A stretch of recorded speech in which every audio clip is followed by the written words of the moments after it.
अस्सलाम वालेकुम। मैं हूं मोहम्मद जाहिद महमूद और आप देख रहे हैं मेरा YouTube channel physical education with Zahid. Today we discuss about how to improve mental health, कि हम अपनी जो दिमागी हालत है उसको कैसे बेहतर कर सकते हैं।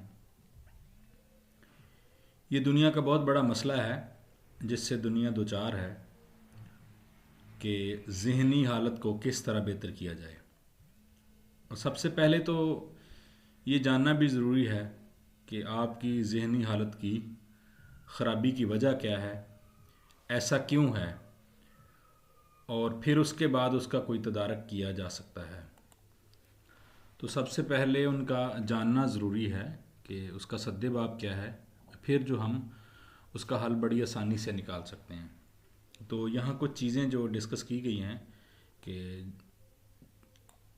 जिनकी वजूहात की बुनियाद पर मेंटल स्ट्रेस होता है, उस पे हमने काबू पाना है। और वो कौन कौन सी चीज़ें हैं। नंबर वन पे है जी, सीकिंग प्रोफेशनल हेल्प। तो यानी आप कोई प्रोफेशनल किसी शख्स की हेल्प भी ले सकते हैं, जैसे थेरापिस्ट है, काउंसलर है, आपका साइकेट्रिस्ट है। आपको जिस तरह का मसला दरपेश है उस तरह की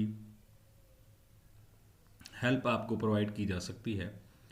वैसे तो बहसीत ह्यूमन बीइंग और मुस्लिम हमें इन चीज़ों की परेशानी नहीं होनी चाहिए, क्योंकि हमारा यकीन अल्लाह ताला पे बहुत पुख्ता है। आपके जिस तरह के भी हालात हों उनका मुकाबला करें। हालात एक जैसे नहीं रहते, वक्त बदलता रहता है। अगर बुरे हैं तो कोई बात नहीं, इंशाल्लाह अच्छे भी आ जाएंगे।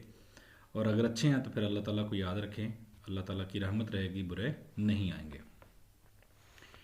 एंड सेकंड वन है जी, प्रैक्टिस सेल्फ केयर। अब अपनी केयर कैसे करनी है। आप अपने आप को किसी ऐसी एक्टिविटीज़ में जिसमें आप इंजॉय करते हैं, जिसमें आप रिलैक्स फील करते हैं, जिस तरह कह लें कि आप अपनी हॉबी है आपकी, जिस तरह प्लांटिंग करना, बुक्स पढ़ना, या इससे सबसे बढ़कर आप नेचर के करीब हों।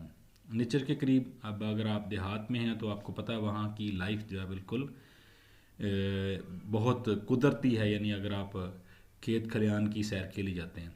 लेकिन अगर आप किसी शहर में रह रहे हैं तो वहाँ आपके लिए पार्क जो है वो बहुत सबसे बेहतरीन जगह है, वो नेचर के करीब है, वहाँ प्लांटेशन, ग्रीनरी, आप वहाँ सैर करें। तो ये भी एक तरीका हो सकता है। आपका स्ट्रेस, आपकी एनजाइटी कम होगी और आपकी मेंटल हेल्थ ठीक हो जाएगी। थर्ड नंबर पे जी, फॉरेस्टर स्पोर्टिव रिलेशनशिप। तो आपके जो रिश्तेदार हैं, यानी कि आपके करीबी लोग हैं जो आपसे मुंसलिक हैं,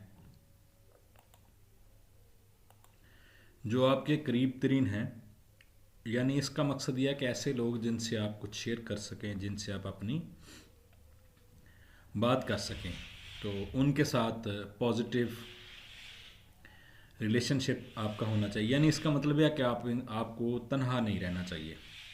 तन्हाई भी एक डिप्रेशन का सबब बनती है। आप कम्युनिटी में रहें, दोस्तों के साथ रहें, रिश्तेदारों अजीज़ों के साथ रहें। Manage stress. आपका जो स्ट्रेस है उसको मैनेज करें। कैसे करें, उसके लिए कॉपिंग स्ट्रेटजीज़ हैं डिफरेंट किस्म की। आपके स्ट्रेस, एनजाइटी या अरोजल को, उसको आप उन पे अमल पैरा होकर अपने स्ट्रेस को जितना कम करेंगे, एनजाइटी को जितना कम करेंगे, अरोजल को जितना कम करेंगे, उतना ही आपकी मेंटल हेल्थ अच्छी हो जाएगी। फिफ्थ नंबर पे प्रायोरिटाइज स्लीप, यानी अपनी नींद पूरी करें। अगर नींद ना पूरी हो तो ऐसी सूरत में भी आप स्ट्रेस का शिकार हो जाते हैं और फिर से आपकी मेंटल हेल्थ डिस्टर्ब होती है। डिस्टर्ब होने से आपकी थिंकिंग एबिलिटी कम हो जाती है, आपकी बर्दाश्त करने की जो एबिलिटी है वो भी कम हो जाती है।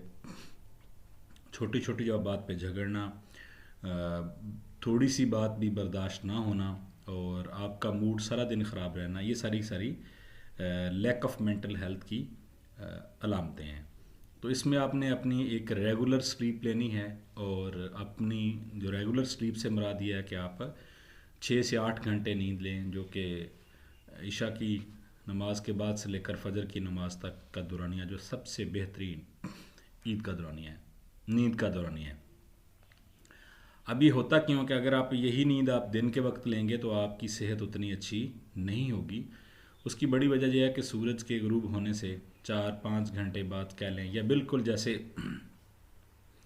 अंधेरा छा जाता है, तो तब आपका जो ब्रेन है कॉर्टिसोल हार्मोन्स खारिज करता है जो कि एंटी स्ट्रेस है, और उससे फिर आप रिलैक्स फील करते हैं और आपकी मेंटल हेल्थ बेहतर होती है। लेकिन अगर सोचें आप कि आप सारी रात जागते ही रहें और सोएं नहीं और तेज़ रोशनी में आप बैठे हैं, तो ऐसी सूरत में वो हार्मोन खारिज नहीं होगा और आप बल्कि स्ट्रेस का शिकार होंगे, और उससे फिर आपकी सेहत मुतासर होगी और सबसे ज़्यादा दिमागी सेहत मुतासर होगी। नंबर 6 पे नॉरिश योर बॉडी, यानी अपनी बॉडी की सुने, बॉडी का ख्याल रखें, डाइट मुनासब लें। मुनासब से मुराद बैलेंस डाइट। बैलेंस डाइट ऐसी डाइट जिसके अंदर अज़ा के तमाम कंपोनेंट्स जो हैं वो मौजूद हों, जैसे प्रोटीन है, कार्बोहाइड्रेट्स हैं, मिनरल्स हैं, फैट्स हैं। तो ये तमाम की तमाम एलिमेंट्स आपकी डाइट के अंदर मौजूद हों। आप मुनासिब मिकदार में पानी पिएं। तो यानी आप अपनी खुराक का भी ख्याल रखें जिसकी वजह से आप डिप्रेशन का शिकार होंगे। अच्छी डाइट जो है जिसमें ख़ास तौर पर खुश्क मेवाजात हैं, ये आपकी ज़हन की जो सेहत है उसको बेहतर करते हैं। लिमिट सब्सटेंस यूज़, अगर कोई चीज़ सब्सटेंस, कोई मेडिसिन, कोई इस तरह की चीज़ सुकून वाली कोई मेडिसिन आप इस्तेमाल कर रहे हैं तो उसको कम करें, क्योंकि वो तो उसकी भी फिर एडिक्शन हो जाएगी आपकी बॉडी को। उसके बगैर आपको नींद नहीं आएगी, उसके बगैर आप कुछ भी नहीं कर पाएंगे। तो इसको नेचुरल तरीक़ाकार के साथ आप इसको स्ट्रेस को, बाकी चीज़ों को कम करें, ना कि मेडिसिन का इस्तेमाल करके। Sorry. Practice relaxation technique, stress reducing techniques है, जिस तरह डीप ब्रीथिंग है, एक्सरसाइज है, योगा है। ये सारी की सारी चीज़ें क्या हैं, ये टेक्निक्स आप इस्तेमाल करें। यानी आप किसी न किसी गेम में हिस्सा लें, आप मॉर्निंग वॉक करें, यानी मतलब है कि आप फिज़िकल एक्टिविटी में हिस्सा लेंगे तो उससे क्या होगा कि आपके तमाम जो बॉडी ऑर्गन्स के साथ साथ बॉडी सिस्टम भी बेहतर तरीके से काम करेंगे, और उससे आपकी सेहत ना कि सिर्फ जिस्मानी तौर पर बेहतर होगी बल्कि मेंटली तौर पर भी आप बहुत बेहतर होंगे।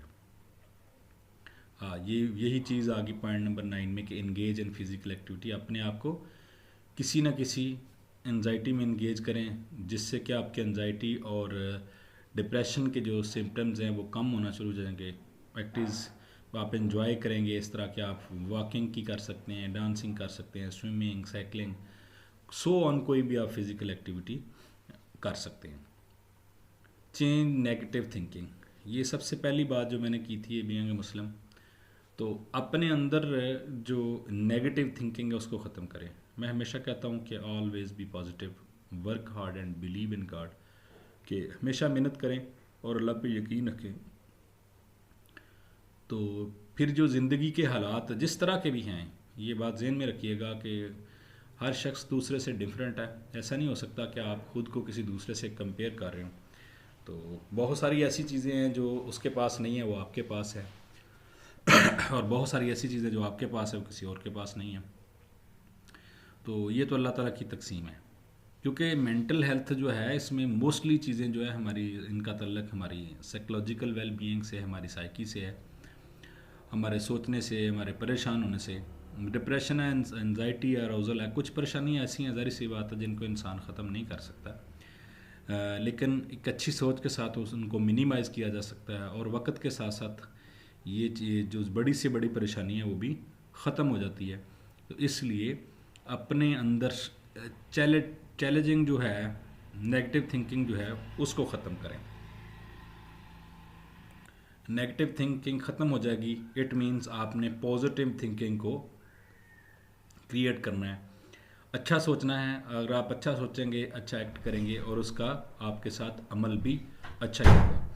तो ये सारी की सारी जितनी 9 से 10 टेक्निक्स जो स्ट्रेटजीज़ मैंने आपको बताई हैं, इस पे अमल करें। अगर आपका कोई दोस्त, आप कोई जानने वाला, कोई भी शख्स किसी इस तरह की सिचुएशन में जिसमें उसकी मेंटल हेल्थ वीक हो का शिकार हो, तो काइंडली उससे ये आइडियाज़ या वीडियो ज़रूर शेयर करें, ताकि वो इन पर अमल पैरा होकर अपने आप को बेहतर से बेहतर बना लगे। ये था हमारा आज का टॉपिक। इंशाल्लाह कल किसी और टॉपिक के साथ आपकी खिदमत में हाज़िर हूँगा। तब तक के लिए अल्लाह हाफिज़।